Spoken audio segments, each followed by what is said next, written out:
bienvenue sur Les filles et le foot. Aujourd'hui, on va comprendre le terrain de football et toutes les zones qui l'entourent.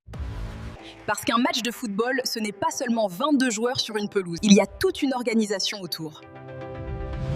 Fini la honte de ne pas savoir de quoi il parle.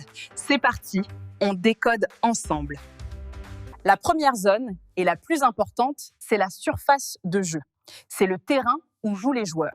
Un terrain mesure généralement entre 90 et 110 mètres de longueur et 45 à 90 mètres de largeur. Pour vous donner une idée des pampoirs, on pourrait mettre environ 12 terrains de tennis sur un terrain de foot. Mais cette surface est elle-même composée de plusieurs éléments. La surface de jeu est délimitée par les lignes de touche sur les côtés, longueur totale 90 à 110 mètres. Les lignes de but derrière les buts, largeur totale 45 à 90 mètres.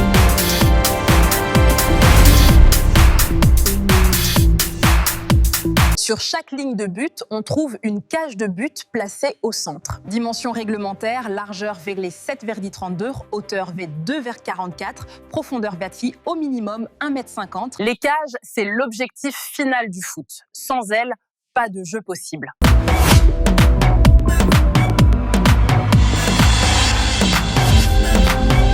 La ligne médiane, qui divise le terrain en deux parties égales, le rond central de 9,15 mètres de rayon tracé à partir du centre de la ligne médiane où le match commence et où on remet le ballon en jeu après chaque but.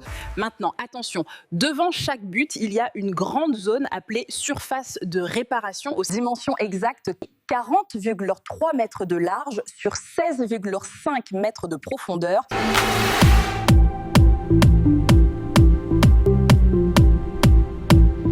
À l'intérieur de la surface de réparation, on trouve une petite zone appelée surface de but, ou les 6 mètres.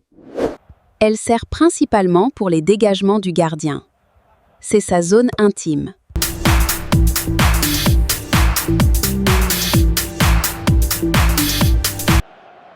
À exactement 11 mètres du but, on trouve le point de penalty. C'est ici que le joueur tire le penalty. Dans chaque coin du terrain, on trouve la zone de corner. Elle est marquée par un quart de cercle de 1 mètre de rayon, avec un drapeau placé au coin du terrain, utilisé pour tirer. Donc les filles, un terrain de football ne se résume pas à une pelouse. Il comprend la surface de jeu avec ses différentes parties, mais aussi plusieurs zones autour du terrain.